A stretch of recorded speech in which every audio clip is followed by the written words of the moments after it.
Stage 4 brain cancer, level 9 out of 10, or 10 out of 10 pain for the past 13 months. But level infinity, gratitude and blessings every single day. So, although my mind and my heart are very strong, the body has been through a lot the past 13 months. I'll give you a brief overview of what's happened, and you can also read down below. The pictures above this video were from approximately 2 months ago when I had my most recent head surgeries, which were the third and the fourth head surgeries. So I'll circle back to that in a minute. So the beginning was flying from Hawaii to New York. I had a minor stroke in 2019, October. The next day, the left side of my body was slightly paralyzed. I went to the ER, discovered I had a massive tumor on the right side of my head. This is the right side of my head. The camera's flipped. So I had brain surgery, around 7 weeks of radiation and chemo. I began to have grand mal seizures, which were extremely painful and dangerous. A head infection formed. I had another head surgery to clean out the head infection. The head infection came back even stronger around maybe 4 months later. I mean, it came back slightly after the head surgery, but it just kept on getting worse and worse. I tried to use multiple modalities to heal it without surgery because I didn't want what would have been my third and fourth head surgery. But eventually, on September 10th, I realized I need surgery. Well, actually, it was a little before September 10th, but on September 10th is when I had the head surgery to clean out the infection, which went into the skull, nearly went into the brain. It was super dangerous. The next day, they cut out part of my abdomen to put on my head, which I'll show you. So that's extremely painful. That's my abdomen on my head. So do I have a headache or a stomach ache? So that's the most recent surgeries I had. Like I said, the pictures above this video on the website, if you're viewing this video from the website, ethansangels.org, those pictures were from, I think, September 12th, 2020. It's November 20 something. So it's around 2 months after that. It's been a painful, and then I was in the hospital for, from September 12th till October 22nd on antibiotics. The left side of my body started to get more paralyzed because of there's a new tumor growth on this part of the head. So that was extremely painful. I was on antibiotics for around 6 weeks. The doctors at the hospital, they told me that there's no hope at all because the new tumor that's growing, it's pressing against the nerve, also extreme inflammation pressing against the nerve, causing slight paralysis and weakness and numbness on the left side of the body. Like, I can touch the thumb and the pointer finger together, which I could not do a few weeks ago. So I'm super excited. This is my right hand. And then the ring finger. So it's building up. It could be a lot worse. It could be fully paralyzed, but it's extremely painful all the time. The left side of the body and then the right side of the head. So yeah, the doctors, they said I can go to hospice care and basically prepare to die.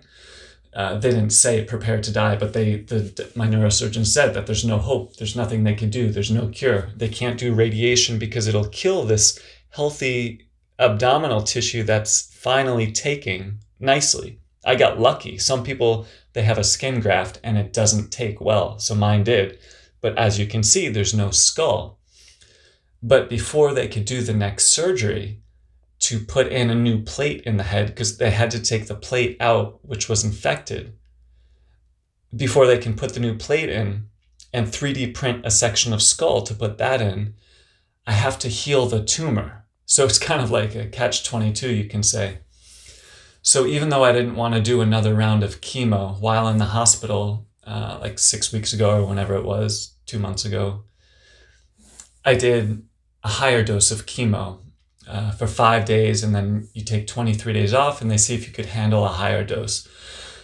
So that was what felt right in the moment because, like I said, they couldn't do surgery to remove the tumor. They can't do radiation. And in the hospital, I wasn't able to use holistic modalities that I'm able to do now. So I did the chemo. So where am I at now? There's still extreme pain, extreme challenges every single day. But from the beginning, I felt like this was all part of God's plan and my soul's plan for my highest purpose. It was a deep feeling, almost like a death experience where somebody's life flashes before their eyes and they see things clearly. Their life flashes before their eyes. So that's what happened with me. I saw all of the fears, the stress, the traumas, the disconnection patterns, any unhealthy foods I ate, the environmental toxins. I saw all of it and how it all went into and formed the tumor. So it felt like the biggest blessing in the whole world because some people have these fears and stress and traumas that are stored, but they're not conscious of it. So before I discovered the glioblastoma tumor, I had done a lot of inner work with countless hours of therapy and coaching and healing and integration and shamanic work and cleansing and lifestyle upgrades and yoga, meditation, prayer and nature, many other things, which luckily I did before I discovered the glioblastoma. So it was almost like the childhood stuff, young adulthood stuff created the tumor, and then I created integration and then discovered that I had the tumor because I didn't do enough to heal the tumor before I discovered the tumor was there. So I discovered the tumor in October 2019. Like I said, that was 13 months ago from now. Then I went on that journey, which I described for you. So since I got out of the hospital, it's been a very kind of like a tedious, beautiful, painful, awesome process because I'm not doing chemo right now. The oncologist wants me to do more chemo, but my intuition is telling me first I need to reduce inflammation, do as many cleansing protocols as I can do, which are listed at the bottom of this website. Do everything possible to heal the glioblastoma without chemo and obviously without radiation, which I can't do, and then go from there. And if my intuition calls me, and if the tumor grows and there's no other way to heal it without chemo, then I'll use chemo and I will heal and I will use alternative modalities to support the chemo. But for now, I'm not doing chemo. So what am I doing now? Well, some days I can't do anything besides rest. Some videos you'll see, I think yesterday or the day before, shaking in so much pain. So it's not even just a matter of the pain, because I can deal with pain, even though I don't like it at all. But it's a matter of safety too, because like for example, I went to Whole Foods with my father-in-law a few days ago, and I used the electric scooter, but I hadn't used my right hand to push the button like that in so long. And I thought, well, that'd be easy. It's no big deal. But just holding down the button to drive around Whole Foods for a few minutes, it caused so much tension and the right hand almost cramped up so much. It felt like the cramp was going to move into my whole body. So even now, there's so much pain, I need to relax.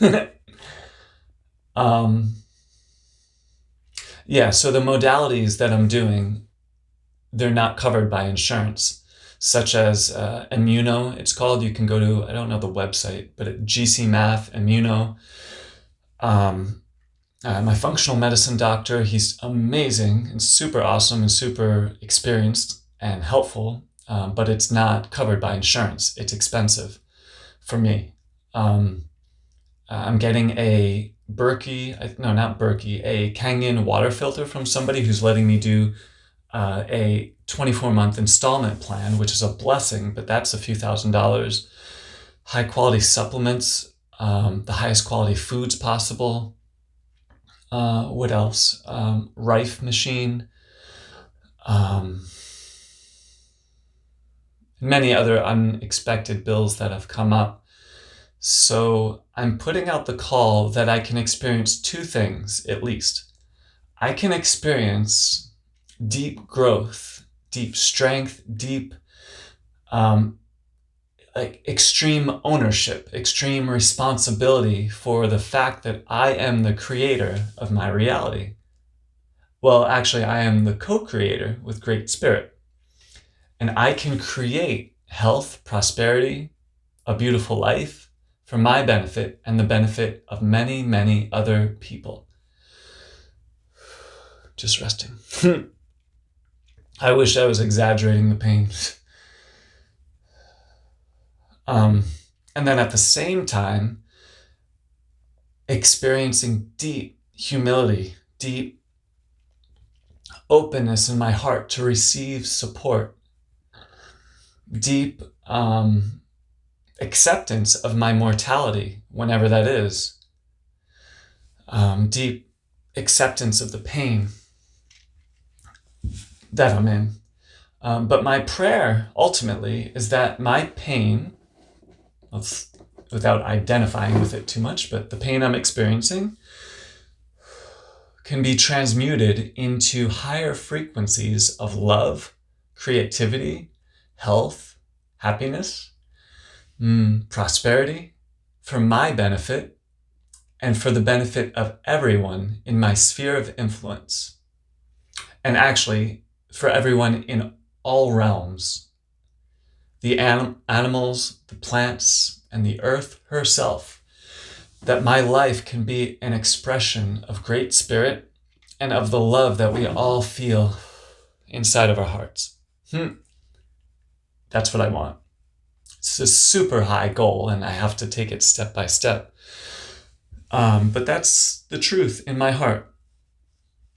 And thank you for your support. Most of all, thank you for your prayers, your energetic support, and any financial donations that you can contribute. They go a long way.